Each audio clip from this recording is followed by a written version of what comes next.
Hello বন্ধুরা, আশা করি আপনারা সবাই ভালো আছেন আর আপনারা দেখছেন আপনাদের প্রিয় ইউটিউব চ্যানেল জেআই ইনফরমেশন। আজকের এই ভিডিওতে অত্যন্ত গুরুত্বপূর্ণ চাকরির আপডেট নিয়ে আলোচনা করব। হ্যাঁ বন্ধুরা, আপনাদের একটি নয়, দুইটি নয়, চারটি নোটিফিকেশন নিয়ে বিস্তারিতভাবে আলোচনা করব। আমাদের এই রাজ্য সরকার থেকে এই নোটিফিকেশনগুলি বেরিয়েছে। এছাড়াও আপনাদের বিভিন্ন জেলায় জেলায় বিভিন্ন ব্লকে আশা কর্মী নিয়োগের বিজ্ঞপ্তি বেরিয়েছে। তো সেই বিজ্ঞপ্তিতে কি বলা হয়েছে, এমনকি আপনাদের বয়সীমা কি লাগবে, আপনারা কারা কারা আবেদন করতে পারবেন, কিভাবে করবেন, কোথায় জমা দেবেন, সমস্ত কিছু বিস্তারিত আলোচনা করব A to Z এই ভিডিওর মাধ্যমে। সো ভিডিওটি স্কিপ না করে প্রথম থেকে শেষ পর্যন্ত দেখার চেষ্টা করবেন। আর আপনাদের কাছে একটি ছোট্ট রিকোয়েস্ট, এই চ্যানেলের নতুন দর্শক হলে অবশ্যই চ্যানেলটি সাবস্ক্রাইব করে পাশে থাকা bell icon all notification on করে রাখবেন, কারণ আমরা প্রতিনিয়ত এ ধরনের আপডেট আপনাদের কাছে উপস্থিত হই। তো চলুন সেই নোটিফিকেশন, সেই বিজ্ঞপ্তি নিয়ে বিস্তারিতভাবে আলোচনা করি। আপনারা সরাসরি চলে আসবেন দক্ষিণ 24 পরগনার অফিসিয়াল ওয়েবসাইটে। এই লিঙ্ক আমার ভিডিও ডেসক্রিপশনে দেওয়া থাকবে, আপনারা সেখান থেকে এই ওয়েবসাইটে আসতে পারেন। তো আপনারা এখানে দেখতেই পাচ্ছেন দক্ষিণ 24 পরগনার মাধ্যমে আপনাদের আশা কর্মী নিয়োগ করা হচ্ছে। তো আপনাদের দক্ষিণ 24 পরগনার বাসিন্দা, দক্ষিণ 24 পরগনার মহিলারা বড় খুশির খবর, আপনাদের এই নোটিফিকেশন নিয়ে বিস্তারিত আলোচনা করব। এছাড়াও কিভাবে আবেদন করবেন সমস্ত কিছু এই ভিডিওতে আলোচনা করব। তো আপনারা একটু নিচের দিকে আসলে সেই নোটিফিকেশনগুলি ডাউনলোড করার অপশন পেয়ে যাবেন। আপনাদের কাকদ্বীপ ব্লকে এই নোটিফিকেশন বেরিয়েছে, আপনাদের নামখানা ব্লকে এই নোটিফিকেশন বেরিয়েছে। আপনারা এখানে দেখতে পাচ্ছেন চারটি নোটিফিকেশন। এছাড়াও আপনাদের সাগর ব্লকে এই নোটিফিকেশন বেরিয়েছে। আপনারা ডাউনলোড অপশনে ক্লিক করলেই আপনারা সেই নোটিফিকেশনগুলি ডাউনলোড করতে পারবেন। এছাড়াও আমি একটি নোটিফিকেশন নিয়ে বিস্তারিতভাবে আলোচনা করব। সেমভাবে প্রত্যেকটি নোটিফিকেশনে সেম কথাই বলা হয়েছে, শুধুমাত্র একটি নোটিফিকেশন নিয়ে আলোচনা করব এই ভিডিওতে, কারণ ভিডিওটি বড় হয়ে যাবে, তার জন্যই একটি নোটিফিকেশন নিয়ে আলোচনা করব। সরাসরি চলে এলাম সেই অফিসিয়াল বিজ্ঞপ্তিতে। এখানে আপনারা দেখতে পাচ্ছেন গভর্নমেন্ট অফ ওয়েস্ট বেঙ্গলের আন্ডারে দক্ষিণ 24 পরগনার এই নোটিফিকেশনটি জারি করা হয়েছে। কত তারিখে আপনারা দেখতে পাচ্ছেন? 4/9/2024 তারিখে এই নোটিফিকেশনটি পাবলিশ করা হয়েছে। এখানে আপনাদের রিক্রুটমেন্ট করা হচ্ছে আশা কর্মীতে। আপনাদের জন্য বড় খুশির খবর। একটু নিচের দিকে আসলে আপনারা দেখতে পাবেন আশা কর্মী নিয়োগের বিজ্ঞপ্তি। এখানে ডিটেলস ভাবে বলে দেওয়া হয়েছে, আপনারা ভালো মতো ভাবে পড়ে নেবেন। এছাড়াও আপনাদের বিশদ জানতে সাগর ব্লকের অধীনস্থ মুড়িগঙ্গা 1, মুড়িগঙ্গা 2, ধোসপাড়া বিভিন্ন গ্রাম পঞ্চায়েতে আপনাদের আশা কর্মী নিয়োগ করা হচ্ছে। এছাড়াও আপনারা অফলাইনে আবেদন প্রক্রিয়াটি কমপ্লিট করতে হবে। সেই লাস্ট ডেটটি রয়েছে 4/10/2024, অর্থাৎ অক্টোবরের 4 তারিখ পর্যন্ত আপনারা এই আবেদনপত্রটি জমা করতে পারবেন। নির্দিষ্ট আপনাদের বিডিও অফিসে গিয়ে সেই আবেদনপত্রটি জমা করতে হবে। এরপর দেখে নেব আপনারা কারা কারা এই পোস্টের জন্য আবেদন করতে পারবেন। এছাড়াও তাদের কোয়ালিফিকেশন কি লাগবে, বয়সীমা কি লাগবে, সমস্ত কিছু বিস্তারিতভাবে আলোচনা করব।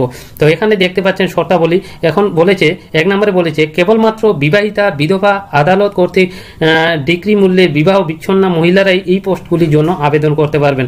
আপনারা বুঝতে পারলেন, যারা বিবাহিত, বিধবা এবং ডিভোর্সি মহিলা যারা রয়েছেন তারাই এই পোস্টগুলির জন্য আবেদন করতে পারবেন।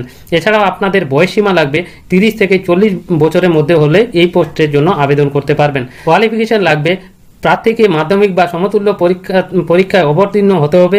মাধ্যমিক বা সমতুল্য পরীক্ষা অনুত্তীর্ণ প্রার্থীরাও আবেদন করতে পারবে। তো আপনারা বুঝতে পারলেন, এখানে মাধ্যমিক পাস হতেই হবে সেটা নয়, মাধ্যমিক পাস নয়, মাধ্যমিক যদি আপনারা ফেল করে থাকেন, পাস না করে থাকেন, তবুও আপনারা এই পোস্টগুলির জন্য আবেদন করতে পারবেন।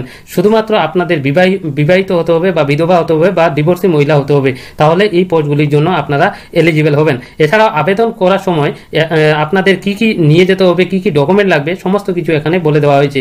যেমন আপনাদের বয়সের প্রমাণপত্র হিসেবে জন্মের শংসাপত্র বা মাধ্যমিকের মার্কশিট, মাধ্যমিকের এডমিট লাগবে। এলাকা বাসিন্দা হিসেবে ভোটার কার্ডের পরিচয়পত্র বা রেশন কার্ড লাগবে। পশ্চিমবঙ্গ সরকার কর্তৃক দেওয়া জাতিগত প্রমাণপত্র লাগবে। ওবিসি না ST SC সেটা জাতিগত প্রমাণপত্র লাগবে। এবং মাধ্যমিক পাস করে থাকলে মাধ্যমিকের মার্কশিটটি আপনাদের সেখানে আপলোড করতে হবে, সেখানে অ্যাটাচ করতে হবে। তো এরপর বলেছে বিবাহিত কিনা তার শংসাপত্র দিতে হবে। এরপর প্রার্থীকে স্বাক্ষর সহ 2 copy passport size photo, 1 copy আবেদনকারী নির্দিষ্ট জায়গায় আটকে দিতে হবে। তো ফর্মের মধ্যে উপরে আপনারা 2 কপি ফটো, কালার ফটো আপনারা অ্যাটাচ করে দেবেন।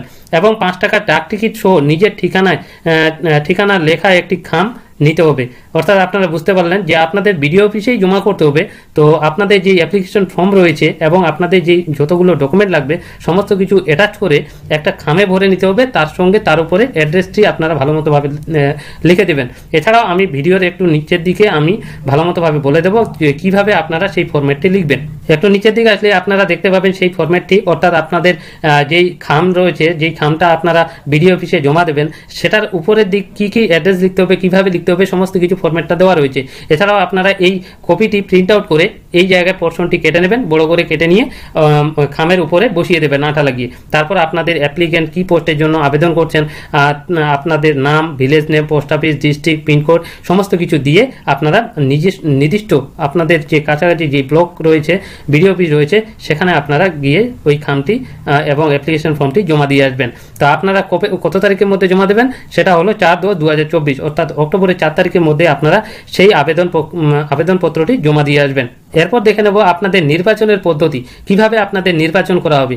কোন নম্বরে বলেছে মাধ্যমিক পরীক্ষা অথবা সমতুল্য পরীক্ষাতে মোট প্রাপ্ত নম্বর 90% মান্যতা অর্থাৎ ওয়েটেজ করা হবে। আপনাদের লিখিত পরীক্ষা হবে না, ইন্টারভিউর মাধ্যমে সমস্ত কিছু প্রার্থীকে বাছাই করা হবে। দ্বিতীয় নম্বরে বলেছে ইন্টারভিউয়ে প্রাপ্ত নম্বর 10 নম্বর মান্যতা ওয়েটেজ দেওয়া হবে।